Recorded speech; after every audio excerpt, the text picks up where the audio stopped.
ശാസ്ത്ര കണ്ടുപിടുത്തങ്ങളുടെ ചരിത്രത്തിൽ വളരെ കോലാഹലമുണ്ടാക്കിയ ഒന്നാണ് റേഡിയോയുടെ കണ്ടുപിടുത്തം. ഈ ശാസ്ത്ര കണ്ടുപിടുത്തത്തിന് ശേഷം നടന്നത് രണ്ട് ശാസ്ത്രജ്ഞന്മാർ തമ്മിലുള്ള അതിശക്തമായ ഒരു നിയമയുദ്ധം തന്നെയാണ്. ഇറ്റലിക്കാരനായ ഗൂഗ്ലിയെൽമോ മാർക്കോണിയാണ് 1859 റേഡിയോ കണ്ടുപിടിക്കുന്നതും റേഡിയോയുടെ ഉപജ്ഞാതാവായി അറിയപ്പെടുന്നതുമൊക്കെ. എന്നാൽ ഇതിൻ്റെ പേറ്റന്റ് മറ്റൊരു ശാസ്ത്രജ്ഞൻ്റെ പേരിലാണ് രജിസ്റ്റർ ചെയ്യപ്പെട്ടത്. ആ ശാസ്ത്രജ്ഞൻ മറ്റാരുമല്ല, അതെ, ഇതിനു മുമ്പുള്ള വീഡിയോയിലൂടെ നമ്മൾക്കേവർക്കും പ്രിയങ്കരനായി തീർന്ന നിക്കോള ടെസ്ല എന്ന സൈബീരിയൻ അമേരിക്കൻ ശാസ്ത്രജ്ഞൻ തന്നെ.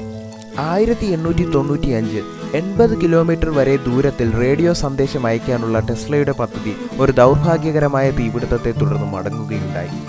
തൊട്ടടുത്ത വർഷം 6 കിലോമീറ്റർ ദൂരേക്ക് സന്ദേശം അയക്കാൻ മാർക്കോണിക്ക് കഴിയുകയും ഈ കണ്ടുപിടുത്തത്തിൽ നൽകപ്പെടുന്ന ആദ്യത്തെ പേറ്റന്റ് ഇംഗ്ലണ്ടിൽ മാർക്കോണിക്ക് നൽകപ്പെടുകയും ചെയ്തു.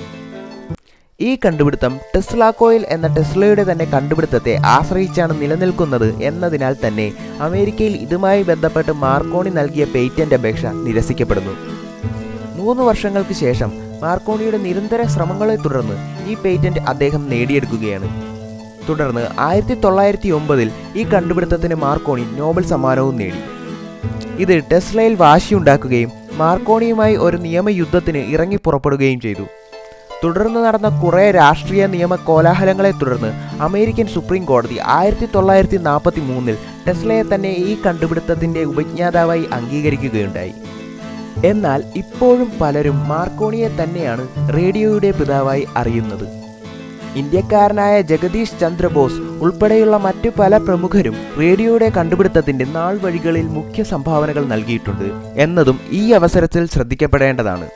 സാംസ്കാരിക പുരോഗതിയുടെ ചരിത്രത്തിൽ ശാസ്ത്രം നൽകിയ മികച്ച സംഭാവനയാണ് മാർക്കോണിയുടെ റേഡിയോ കണ്ടുപിടുത്തം. 1920കളുടെ തുടക്കത്തോടെ പല രാജ്യങ്ങളിലും റേഡിയോ പ്രക്ഷേപണം ആരംഭിക്കുകയുണ്ടായി.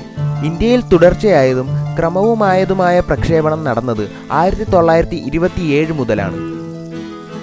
അപ്പോൾ ഈ വീഡിയോ നിങ്ങൾക്ക് വളരെയധികം വിജ്ഞാനപ്രദമായെന്ന് കരുതുന്നു. അപ്പോൾ നിങ്ങൾക്ക് ഈ വീഡിയോ ഇഷ്ടപ്പെടുകയാണെങ്കിൽ ചാനൽ സബ്സ്ക്രൈബ് ചെയ്യാൻ ഒരിക്കലും മറക്കരുത്.